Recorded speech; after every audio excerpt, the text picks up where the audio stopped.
Yeah, I believe that Christ's suffering and the demonstration of the kind of physiologic stress that his human body was under is manifested in the Garden of Gethsemane, where it's described that he was sweating blood.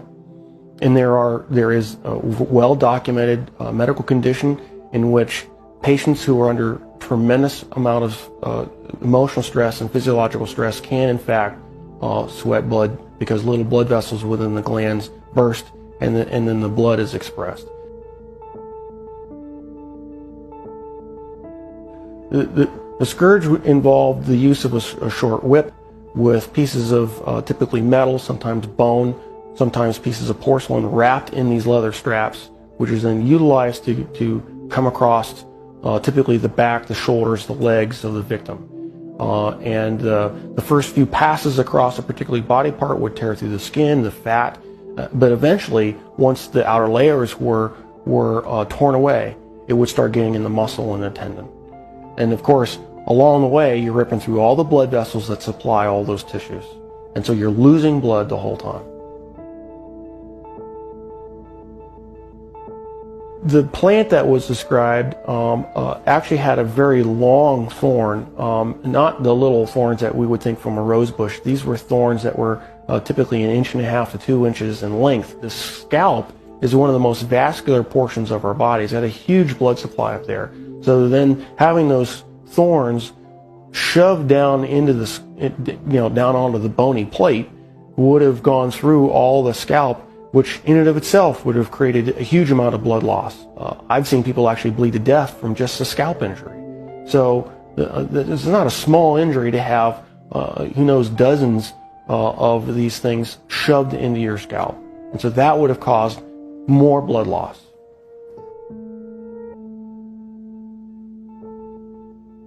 Typically, when a victim has to carry the cross, what has been described in the literature, in actual Roman literature, is they describe they carry the crossbar, and the crossbar is estimated was estimated to weigh about 110 pounds. And of course, if your arms are stuck out here, wrapped up on the crossbar, and you fall down, you need help getting up.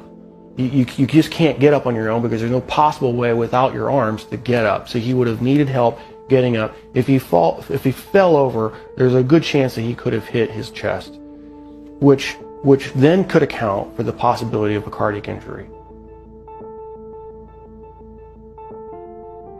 Anatomically, we consider the wrists as part of the hand, and so with the placement of the nails between the radius and the ulna at that position, it still fits the definition of being in the hand, and it's in a position in which the nail won't rip out, which you have to have a solid point of fixation.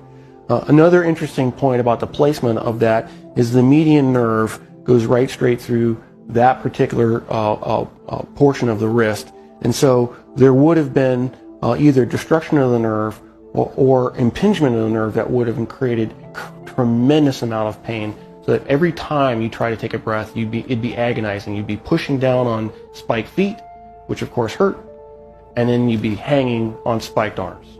And so you alternate from excruciating pain to excruciating pain every time you take a breath.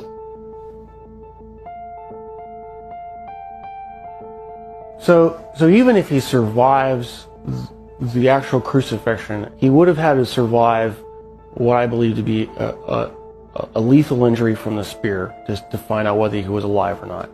What's described is the loss of water and blood, and that would entail either either pleural effusion or pericardial effusion, and the blood would have come from either pulmonary artery, a pulmonary vein, the aorta or vena cava, or the heart itself.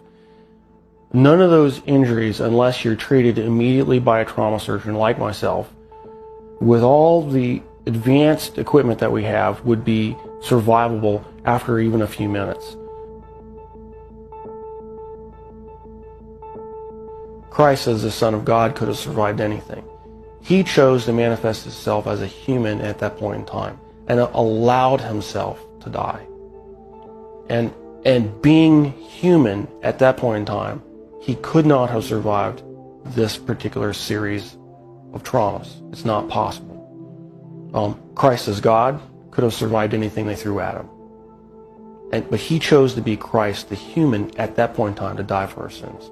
And that given that self-limitation of remaining to be human, he died.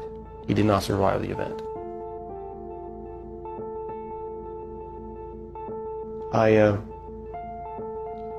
I'm profoundly impacted by it.